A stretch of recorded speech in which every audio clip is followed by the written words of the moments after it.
Hello and welcome to NTV Wild Talk with me, Smriti Vidyarthi. Today we're coming to you from the incredible Ngong Road forest here in Nairobi. And this is why we're here. This is footage of the chase, capture and arrest of a suspected charcoal businessman. The dealers operating near the Mau forest are believed to have come from Transmara and have destroyed indigenous forest in Kimintet in Narok County and elsewhere. In the last 2 months, Kenya forest rangers have arrested 20 people found ferrying charcoal, impounded 10 vehicles and destroyed 2,000 bags of charcoal. The forest destruction has led to the drastic reduction of water volumes in rivers in Migori County and other tributaries in Kericho, Bomet, Kisii and Nyamira. On the show, I find out why forests really do matter to our survival, our economy and our environment, how much forest we have in Kenya, and why fighting for forests, like the late Wangari Maathai did, is critical. My guests are Mary Mwai, the ecosystem conservator at the Kenya Forest Service; Quentin Luke, a botanist born and bred in Kenya who became interested in trees and plants 30 years ago through the National Museum; Christian Lambrechts, the executive director of the Rhino Ark and the former secretary of the Mau Task Force; and Charity Munyasya, the deputy director of forest conservation at the Kenya Forest Service. Well, now here in the Ngong Road forest, I'm joined by Mary Mwai, who works with the Kenya Forest Service and spends a lot of her time here. Good to be with you, Mary, in this beautiful forest, which I must say I've actually never been to before. How big is it? Welcome to Ngong Road Forest Station. It's in Nairobi County and it's among the 3 government gazetted forests. And the other 2, they are popular. You have the Nairobi Arboretum and you have the Karura Forest Station. Here in Ngong Road, we want to bring it out to people. It's a big forest. It's 1,224 hectares. Oh, wow. And majority of it is indigenous forest. So it really is a big space. How does that compare to the other 2 forests that you've mentioned? It's almost like Karura Forest, but here the difference is the main forest is indigenous forest. Explain that to our viewers, for those who perhaps don't even know what indigenous forest means. Indigenous forest means a natural forest, protected and conserved for nature, for recreational facilities, and also for protection of the fauna and flora, the animals and the plants that are in that forest. Well, of course, I mean, if we look around now, this forest does look like it's in a very, very natural state. Unlike some other forests, you know, Karura Forest is often teeming with many people visiting, you know, riding bikes or walking their dogs. What kind of activities do you have to offer here in Ngong Road Forest? Actually, here we have even bigger potential than Karura Forest. Really? It's only that we are in the process now of fencing it. I want to mention that Ngong Road Forest is co-managed with a community forest association. This is according to the Forest Act, which brings in the communities around the forest on board as far as the management of the forest is concerned. I see. Where we take care of their needs and they also help us to co-manage the forest. It's not just the policing, the one that you chase though we still have the guards. Right, so this forest is actually co-managed by the community, so there is almost a sense of ownership. Yes. Who does or what areas do border Ngong Road Forest? The forest is next to Ngong Road and near the Southern Bypass. And it's interesting to note the neighborhood here. We are neighbors with the Kibera slums. We have other 2 slums, Mutego and Mutoine slums. And it's also good to note that we also have an affluent community of current community neighboring Ngong Road forests. And to the south, it stretches up to Bomas of Kenya. It goes up to Dagoretti Center. And along the race course, that's where our station offices are. So, of course, many people should not confuse this with Ngong Forest, which is nowhere here. It's all the way at the Ngong Hills, right? Yeah, Ngong Hills is actually in Kajiado County. Right, okay. And Ngong Road Forest is in Nairobi County. Mary, you mentioned that it's only now that your KFS, the Kenya Forest Service, is slowly trying to popularize this forest. Why is that? Why was it never open to the public before? Actually, it has been open to the public and is being used at minimal rates. We have the sanctuary, the forest sanctuary, Okay. where the Community Forest Association offices are as you go to the showground. That is an area that has been open to the public for a long time, where we have even environmental education programs going on. But we are in the process of fencing. We have fenced section 1. There are 4 more sections to be fenced. And I know after we have secured this forest, because of its vicinity as an urban forest, it is going to serve the Nairobians, especially for recreational purposes. Well, what are some of the exciting things that people can come and see if they do come to Ngong Road Forest? You know, if we do compare, you know, Karura has waterfalls, it has caves, it's got some wild animals too. So what does Ngong Road Forest here have to offer? One thing that we need to appreciate now is enjoying nature at its best. And here we have closed forest canopy where you can sit and relax. We also have animals, like we have families of baboons. I think that is the main attraction here. And we also have for bird watchers a variety of birds that are here. So we have the trees in its natural setting, and then the monkeys, baboons, and also other, like the warthog. Oh, really? All right. So lots and lots Yes. to see here. Now, as we're walking along, as I said, it is very natural, but over here I noticed sort of a bunch of much younger trees. You know, when we look at forests, we normally see tall trees hovering above us, but this looks very new. Explain to us what this is all about. Natural forest, what happens is that it regenerates itself. So when seeds fall on the ground, they sprout and we get another generation coming up. But I want also to mention one challenge to the forest regeneration. And these are the invasive species. Right. We have the lantana and we have the Mauritius dons. They like struggle the small saplings that are coming up. But in our National Forest Program, that is our main activity, to clear the invasive species to give way for new regeneration to come up. And how much of a challenge do you think that's going to be? What does it take to do that, to protect our forests from these invasive species?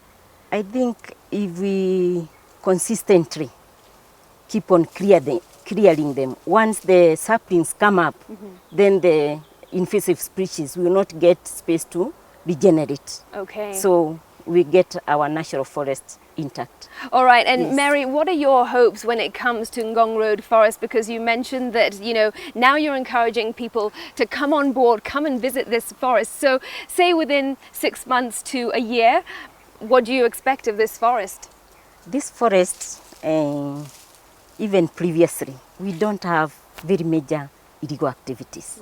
It's just because we are neighboring with slums, so little extraction.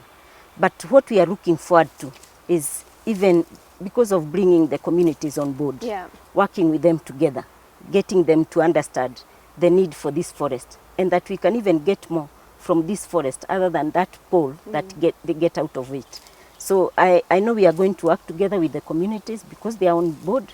We are working well with the Ngong Road Forest, Community Forest Association, and we hope to secure this forest and make it beautiful for Nairobians to come enjoy, and also for Kenyans. Mary, thank you so much for introducing us to this magnificent Ngong Road Forest. There is so much more to learn. We will definitely be back, and hopefully our viewers will come along with us for a tour of it. Thanks for your time. So now on the show, I am about to meet a botanist. If you don't know what that is, well, you're about to find out. But first, I've got to find him. His name is Quentin Luke, and he told me to meet him in the forest. So I've got to just find my way here, because really there are a lot of trees and shrubs that I'm trying to get through. All right, Quentin, oh, I'm not so sure which way to go. Probably this way is best. It's really not a clear path. Remember that this Ngong Road forest is extremely natural. There you are, Quentin. Okay. All right, I made it through. Hi, how are you doing? Hi. Good to see you. All right, so here you are in Ngong Road forest with a big pole, it looks like. Yeah, And a bunch of, books and your bag. First and foremost, what are you doing right now? well, I'm practicing the art of collecting and pressing plants Okay. in my study of the botany of this forest. I'm just going to demonstrate quickly what is involved in collecting a plant specimen and preserving it so that it can be referred to in the future, that it can help you to identify it correctly. It's very simple, and unfortunately it's a bit of a dying profession now, that, really? that people tend to just grind things up and put them into a DNA sequencer. But Yeah. All right, well, before you get on to that, Quentin, let me ask you, what exactly is a botanist? a botanist is a person who studies plants, as simple as that. There are different parts of botany, but the one that I'm particularly involved in is taxonomy, which is the actual naming of plants, which means that you have to figure out whether a plant is already known from previous collections, and you put the correct name on it. Or if you find that it has never been found before, then you actually describe it and give it a name. Okay, well, in just a moment we'll find out why all of that is so important, but let's see you doing it, or let me know if I can give you a hand. Okay, well, I'm just going to look around, see if I can find anything fertile. It's very important when you're collecting material that you try and get fertile pieces of the plant, because that's what helps you to identify them. Sterile bits of twig don't really help anybody. Right. But anyway, we'll go through here and have a look, see whether we can find anything. And of course your long pole helps you grab whatever you need from these tall trees. That's right. What I think I'm going to do is to see if I can just break off this little bit here. And you do that by turning this You turn it around and hopefully it breaks off. And if that doesn't work, then you pull it down and you snip it off. Okay. So now we've got a specimen. Okay. And I'm going to show you how then to put it in a press. This is something that kids can get a lot of enjoyment out of. Yeah. And they can, it's not got anything fertile on it, but I do know what this particular one is. Okay. So we'll go through back to my press there, and the art of drying a specimen has developed over the years. Now you can put them in a deep freeze to kill the plant very quickly. Oh, wow. And then you can dry it over a hot air blower or whatever. Okay. The original way was just to put them between paper. And this is sort of a press, isn't it? Like a flower press. That's right. Although, and you've conveniently got the Daily Nation That's on right. top I there. only use the Daily Nation. It's the only one to use. Oh, right. So here we have some like blotting paper. Okay. And you prepare the specimen. What you want to do is to make it look as natural as possible, as if it's still growing. Yeah. In this case, I'm going to snip it off there. Okay. All right, and then I'm going to stick that in the newspaper. You take a piece of newspaper, put it down, put the specimen in. Now, the normal thing would be to turn one leaf over so you can see when it's dried. Yeah. You can see it both the top side and the bottom side of the leaves. Okay. Okay. Now you would put a mark on it to show the number of your collection. Yeah. You would put some notes in a notebook. You put this all back together again. And then with a GPS, you would record the actual position of where you've collected it. Oh wow! So you actually use technology for this as well? Yeah. This has progressed since the old days. Right. And so you put that together and then strap it up and take it home. Okay, and if somebody wants to, you know, start doing this, or at least collecting specimens, they don't have to have something as big as this. They could just press They it. can have a tiny little piece of little thing this size, Yeah. enough to keep a few leaves and a few flowers. Okay. The important thing is try and do it to dry it quickly so that it maintains some of the color. Okay. But the important thing is also to be able to see how the leaves, you know, how they are arranged on the stem. Yeah. Whether they're glossy on top, whether they've got hairs, and more than anything else, if you have the flowers, you have, you know, you can see how the flowers are arranged. Right. And if you're in luck, you have the fruit as well. Okay. So that's all what it's all about in terms of actually identifying what we've got Yeah. here. Now, it just so happens in this forest, I worked here in 2001. Right. And I did a complete inventory of the forest, and that's here. Oh wow. So that's all the species that are found within Ngong Road Forest. And how many are those? Including all the grasses. So it's not just the trees, it's everything that grows here, but everything that is indigenous. Yeah. There are 315 species, Okay. all right? But that includes some exotics. And exotics are those plants that cause an awful lot of problems. And by exotics, do you mean plants that naturally don't grow here and that have been imported, They've been imported. to Kenya? Yeah, that's right. They've been imported and they take the place of indigenous plants. Right. They exclude some. They actually wage biological warfare on some. They have chemicals in their roots and things that stop other plants from growing. So it's one of the major jobs of the forestry department to try and remove exotics and allow the indigenous plants to thrive. You have different species, different responses to you know, shortage of rain, different responses to floods, different responses to air pollution. They're all the different makeups of all the different species that are so crucial in making sure that a forest survives and continues, number one, to produce oxygen for us to breathe. Right. That sort of thing. You can plant as many trees as you like. Sure. But, and I repeat this over and over again, trees do not make a forest. What does? A forest makes a forest. Okay. It is the interaction between all the different species, the insects, the fungi, all that. It is the ecology of a forest that is important. Why is it important to be a botanist and to study plants and to research and protect and learn more about it? Why should we do this? Well, number one, it is our duty, and I think it certainly was a Victorian ideal, was to learn about our world, to actually learn and document our world so as to be able to better understand it, better protect it. And I think there's still an awful lot to be done. I mean, I am still finding new species. You know, you children out there, you can go out and you can find a new species. It's still possible. It's not like a lot of the animals, if you're talking big mammals, that they are all already documented. But with plants, there's still an awful lot to know.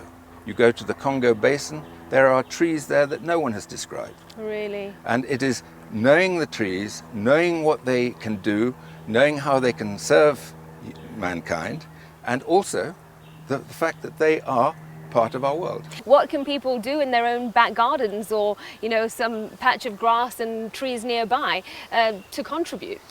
Learn about the plants, learn about them, get to know them. You don't have to learn these very funny sounding Latin names. You can make up your own names for them, just so long as you can relate that to what has been studied, what has been documented. You can learn an awful lot just on the internet of, once you have the plant's name, you can find out where it's distributed, how to grow it, what to do with the seeds, all that sort of information is available. Okay, well, I've got to say, I would love to be able to come in here and say, well, I know the name of that tree, I know the name of that tree, and identify them all. Let's start with this one. This one is a very young tree, but it does grow quite tall. Oh, really? Its Latin name is Cassipuria mollosana. Cassipuria Cassipuria mollosana. Cassiopeiae. Yeah, Malosana. Malosana, right? That's And the Latin name. That's the Latin Okay. name. I can give you the Kikuyu name, Oh, which yeah. is Musizi. Oh, Musizi, so much more Much easier. Musizi. Okay, and how do you know that? How do you identify that? One of the recognition signals on this is this this stipule on the growing shoot here. Okay. The leaves are opposite. Yeah. They're slightly serrated, and it looks like a Cassiopeiae. Yeah, I mean, that's the unfortunate thing, is a lot of it is what you're used to seeing and you remember. But Okay.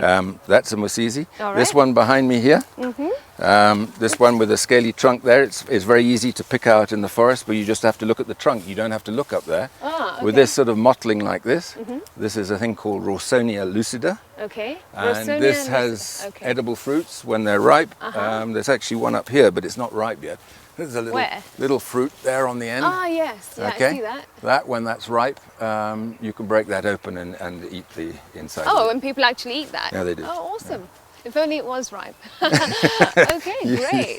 How many species of trees are there in Kenya? We've got 935 species of tree.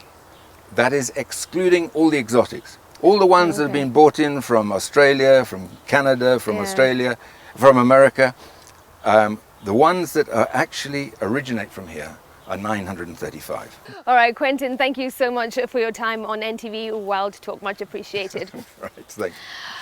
Well, we are talking trees, trees, trees, and more trees, and the importance of them, and especially the importance of forests. We'll find out so much more after the break. This is NTV Wild Talk, coming to you from the Ngong Road Forest. But first, before we take a breather, here is that wild guess question. List the 3 gazetted forests in Nairobi County. List the 3 gazetted forests in Nairobi County. To participate, all you need to do is like the NTV Wild Facebook page. The first person to answer correctly wins 2 nights for 2 at the Rhino Retreat, a self-catering guest house of the Rhino Ark Charitable Trust in the Aberdare National Park. Located in the middle of the forest, it has stunning views of Mount Kenya, and the salt lick in front of the retreat attracts plenty of wildlife. The winner also gets 1 bottle of wine courtesy of Wines of the World and a gift hamper courtesy of Wildlife Direct. Terms and conditions apply. Last week's lucky winner was Jessica Yegon.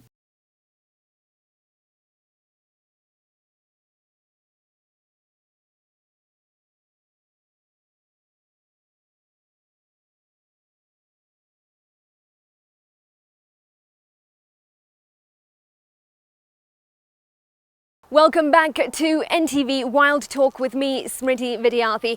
Here is a reminder of our wild guess question. List the 3 gazetted forests in Nairobi County. List the 3 gazetted forests in Nairobi County. To participate, all you need to do is like the NTV Wild Facebook page. The first person to answer correctly wins 2 nights for 2 at the Rhino Retreat, a self-catering guest house of the Rhino Ark Charitable Trust in the Aberdare National Park.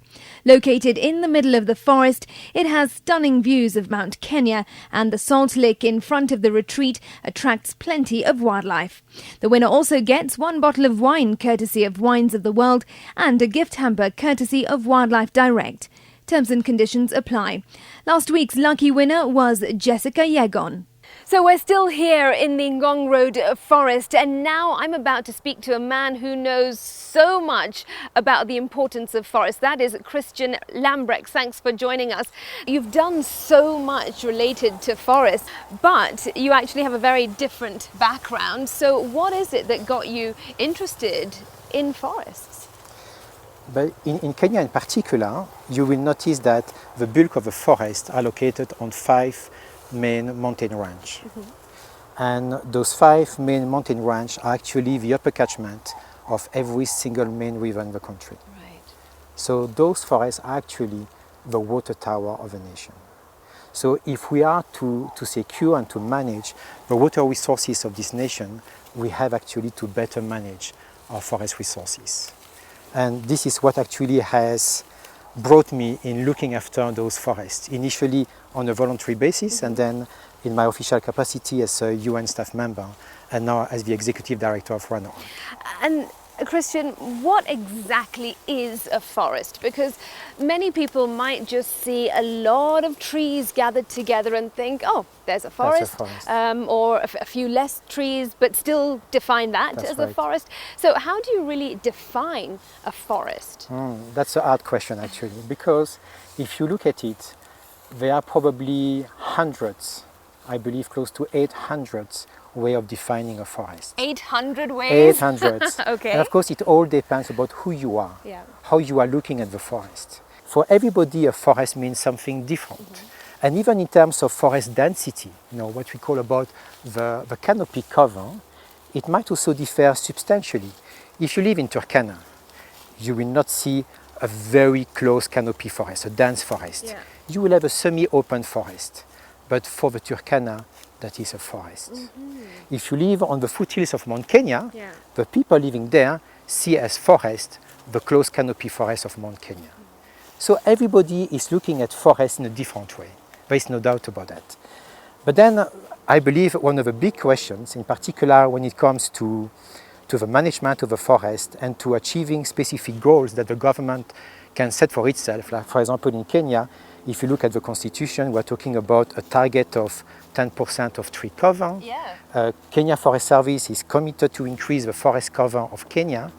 Then the question is, what do we know about the forest in the country? So how much forest cover do we have? It is not actually such an easy question, because the amount of forest cover we have depends largely on the way you define forest. And one of the key characteristics to define a forest has been what we call the canopy cover. So when you look at a tree, the tree has a crown. That crown is called the canopy. And when you look at the amount of space that canopy cover take on the ground, that's actually the canopy cover. Okay? So in some forests you have the tree canopy interlocking. The trees are touching each other. When you look up, you can see that there is almost no space. In that case, we might have a very high canopy cover.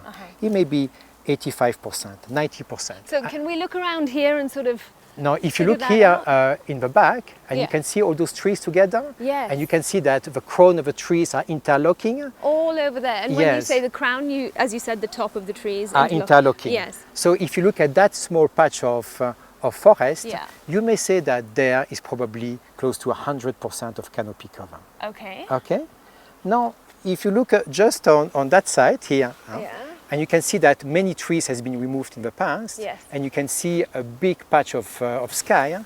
There clearly the canopy cover is by far less. It may be 10%.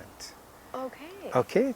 So depending upon the definition you use, you might have a totally different outcome. And interesting enough, there have been two leading institutions in the UN who has been trying to provide guidelines for countries in the way they are assessing their forests, the way they are actually assessing the canopy cover. One has been the FAO, and it's actually the leading institution, and the other one is UNEP.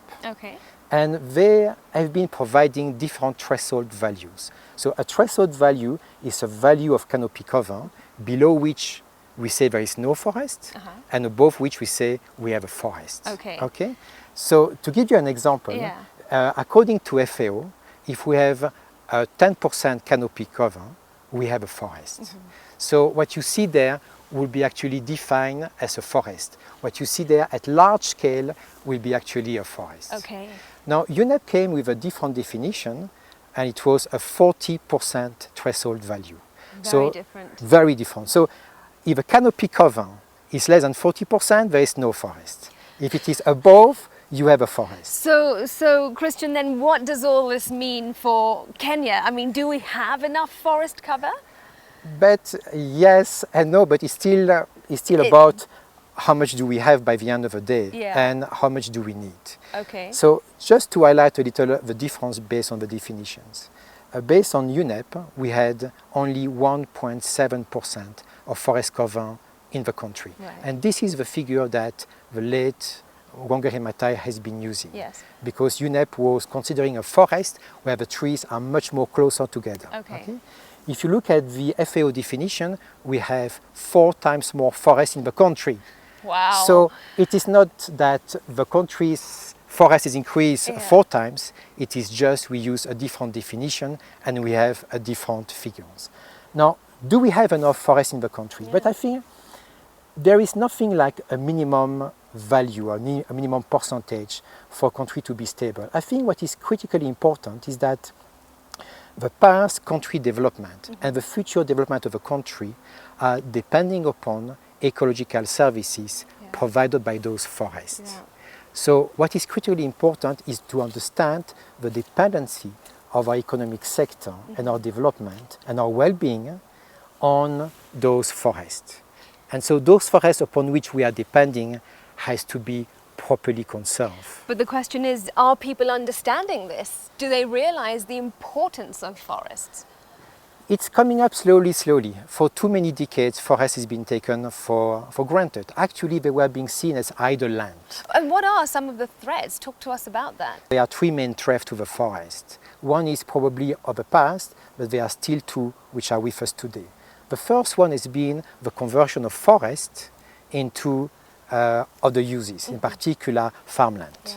And that has been one of the biggest threats of all forests in Kenya for decades and decades, whether it is a regular or irregular process. And we went through so many irregular processes in the 90s up to the year 2000 plus. And then the second main threat for the forest is actually illegal activities, the logging of trees, the making of charcoal in the forest. And those are illegal activities for commercial purposes. They are not for subsistence purposes. They are not to support the livelihood of the neighboring communities. They are actually a cartel involved in taking those forest resources for their own personal commercial gains against the benefit of the local communities and the nation as a whole. So that actually is probably the second largest threat to the forest. And the third one is that the local communities are still using the forest. They are still collecting firewood. They are still bringing the livestock in the forest. And the big question are those activities sustainable? Are those properly controlled? So those are actually the 3 main threats to the forest. Christian, tell us, without forests, where would we be? But without forests in this country, we will have no water during the dry season. And I believe that's probably one of the biggest threats that could happen to us. You might import oil, you might import food. Are you going to import water? We don't. So we have to manage our forests for the sake of securing our water resources, in particular in the dry seasons, where we are most vulnerable. And are we on the right track in doing that here in Kenya? I have to say that over the last decade, the Kenyan government has really waken up and is really trying to address the issue of the loss of forest cover in the country. But there are still much to be done. Every 3 months, we are doing aerial flight to both Mount Kenya and the Aberdares, as well as in the Mao, and there are still some key threats in those forests. And those are threats which are due to the demand of some products by Kenyans. And some of those threats are the logging of cedar trees. Actually, from all our observation, the most targeted tree species in all our forests are cedar.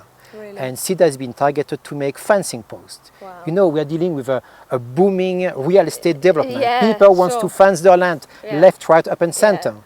And most of the fencing posts are still coming from our forests. And we have alternative. Yes. And we have alternative. You have treated gum posts available in the market. You have so many more outlets nowadays as to compare to 10 years ago. If Kenyans want to contribute, before even planting trees, let's make sure that we don't use cedar posts to fence our properties. That will be the first step. And the second step, I believe, is to reduce the use of charcoal. Charcoal is probably at this stage the second most noticeable threat from commercial activities in our forest. Okay, Christian, thank you so much for your insight into this. Very much appreciated. So joining me now is Charity, and she is the Deputy Director of Forest Conservation and Management with the Kenya Forest Service. Great to have you with us, Charity. Now, throughout this show, what we've been learning is about the importance of forests. And let me just inform my viewers actually about where we are right now. This is the Ngong Road Forest Nursery, and you'll tell us more about that. But KFS's mandate is, of course, to protect forests. But what else do you do? Our main mandate is to conserve the forests. We have the natural forests, which we really conserve by ensuring that we co-manage them with the communities, because forests belong to all the Kenyans. And in this, we have the community forest associations, whom we co-manage the natural forests with. And also in the gazetted forest areas, we have the plantations. These are the forests which are planted for harvesting, for the timber provision, and for the construction industry. We also have the elaborate farm forestry program, whereby we work with communities in farm and dryland forestry. And this is whereby we encourage communities to plant trees, to protect what they have, and to plant trees in their areas for their own use and also for commercial use. And this will ease the pressure in the natural forest. In the natural forests, we ensure that the natural forests are conserved for biodiversity, because in the natural forest is where you find a lot of biodiversity of both the plants and animals. And also in the natural forest, we ensure that we are conserving the water catchment areas, because most of the natural forests are the catchment areas of our water, and Kenya is a water scarce nation. But if we protect our forests, our natural forests, we are going to ensure that as a country we have water. The other thing we do in the natural forest is to ensure that we give licenses, the way lease, for those people who are passing through the forest, like the pipeline, like Kenya Power, because most of these developments, they pass through the forest. We give the way leaves and licenses. Also in the natural forest, we have the ecotourism. This is whereby people want to have tented camps in the forest. We allow them, we give them licenses to have the facilities in the forest in a eco-friendly way. We also have in the natural forest the rehabilitation of the natural forest, where we do the replanting of the natural forests with indigenous tree species. And in some areas, we just need to protect the area and the natural regeneration takes place. And Charity, how much of a challenge is it for Kenya Forest Service to protect and also maintain our forests here in Kenya? Because we have some huge forests and a significant or relatively significant number of forest cover percentage. So how do you manage it? The biggest challenge we have is when everybody is interested in the forest and they think they can just go in and cut. And that is where we have forest enforcement, where we have our rangers who are there guarding the forest. But you see, you can't guard the forest 24 hours. When you sleep, somebody don't get in. Those are the key challenges. And then overgrazing. We have people with a lot of livestock and they want to graze in the forest. So in some forest areas, we have stopped grazing. Like in this Ngong Road forest, we have stopped grazing. Because when you graze, the livestock eats the young plants. And therefore the forest does not regenerate. And we have to, for our forest to continue, it has to regenerate so that it keeps growing. You know, around us, I'm seeing some beautiful little miniature plants over here and also behind us when we started this conversation. Tell us, what is this nursery all about? What are these plants here for? These plants, one, they are for planting in the forest area. The indigenous ones, like this pond here, these are for replanting, the rehabilitation, the enrichment I talked about. You plant those in trees which used to grow in this same forest. You don't bring alien species. So like this Pondocarpus gracilia, it used to grow in Ngong forest. Also, we have people who are interested in planting indigenous trees. They come to our nurseries and they buy the indigenous seedlings. So people can actually come here and people can come here and buy seedlings. And we have both indigenous tree seedlings and exotic tree seedlings. The exotic ones are very ideal for agroforestry. Those people who want to plant them in the farms, they are very ideal. Many people and corporations as well are involved in tree planting. Is that a good way of increasing our forest cover here in Kenya, since that is what we're trying to do? Excellent. That's very good. But we caution one important thing, that when you plant the trees, the maintenance of this tree to grow into a plant. So we are talking of growing trees, now not planting trees. Because if you plant and you don't nurture that plant, then you'll not have the forest.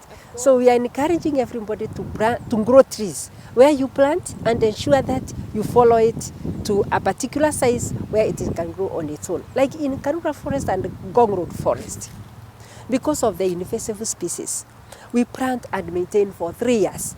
And the corporates who are planting with us, we really want to thank them because they have been so cooperative. They have been planting and maintaining for 3 years. And because of that, we have really rehabilitated quite some big of land in Karura Forest and in Ngong Road Forest. Excellent. So it's really not just a matter of going, planting a tree and walking away thinking I've done my bit. You must maintain it and nurture it. Remember, that seedling then grows into something. And what a pleasure it is. I actually remember when I first bought some plants and I watched them grow and I watered them and nurtured them. It made me feel so good to see that growth, and you have ownership over it. Charity, you know, you talked about one of the challenges, that is people coming into the forest and thinking they can take advantage.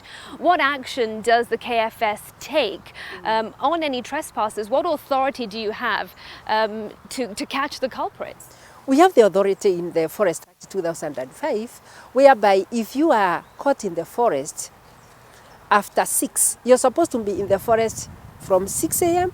to 6 p.m. If we catch you in the forest from 6 p.m., we take you in your own trespass. Okay. And if we catch you with the forest material which is not authorized, we also arrest you and we take you to court because we have a very strong enforcement and compliance division. And have there Kenya been Forest Service. arrests made? Oh, so many. Really? We arrest people every now and then. That is why Okay. we have our rangers. But you see, we have cases whereby we have these forest destroyers. Some of them are even armed. And that is why our enforcement and compliance division has even arms. We have the G3s, we have the AK-47s, because thieves are becoming wiser, and even as we are expanding. How crucial is it that Kenyans understand the importance, and what is KFS doing to try and spread that knowledge? We are educating, of course. Education on importance of forest will never end. It's a continuous process. And we are educating on the importance of conserving the forest and planting more trees where we are. And forests are very crucial because a country without forests is a dead country. Because 1, you have no water, 2, you have no biodiversity, 3, you have no raw materials for building, and every day we are developing. So forests are very crucial. Without forest, even agriculture will fail. So you can imagine a nation without food. So forest is so critical. Even cleaning the air we breathe in. Like in Nairobi, we have the 2 lungs, the Ngong Road and the Karura Forest, they are the 2 lungs of the city. So forests are very critical. And Charity, we are here, of course, at Ngong Road Forest at the nursery at the moment. But what are your hopes and what is your vision of the forest in, say, a few months to come? In a few months to come, we are participating in the treathon. The one we are planting in Kenya. We want to beat the Guinness Book of Records of planting 5.5 million seedlings within 1 hour. Wow. One of the sites selected for that is Ngong Road Forest. Okay. So there will be a site in Ngong Road Forest for that. The other activity we are having, we are having the corporate planting within the forest.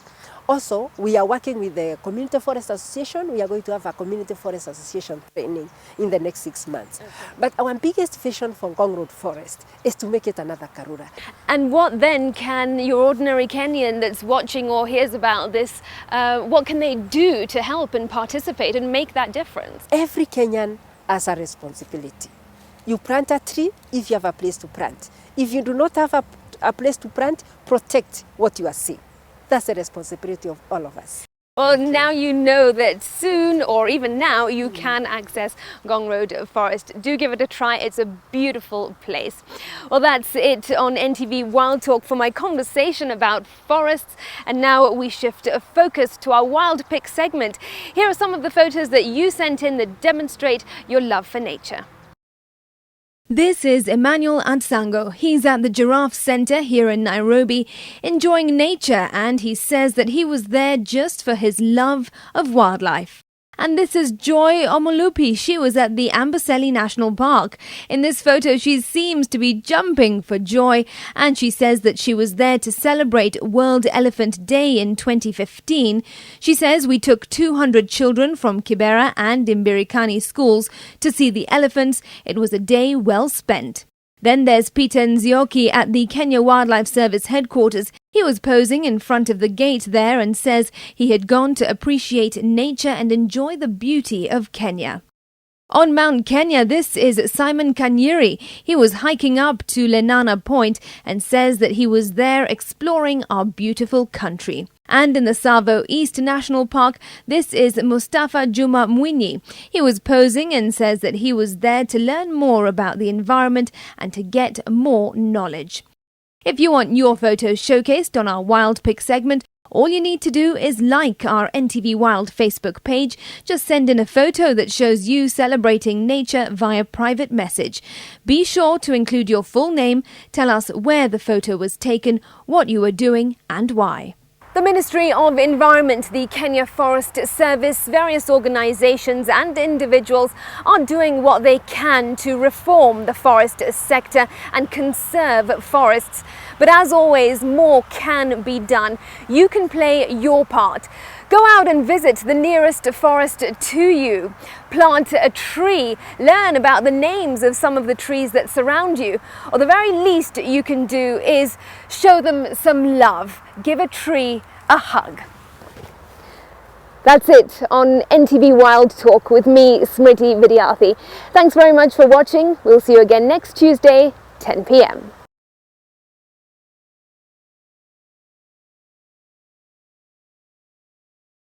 Doing something, crowds are busy clicking back.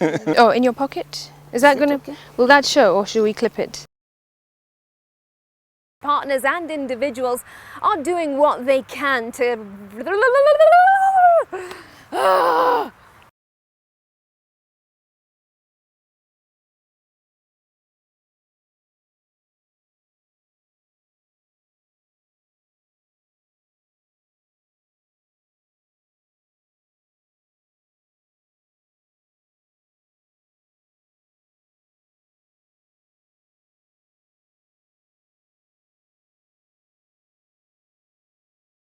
Trees, trees, trees.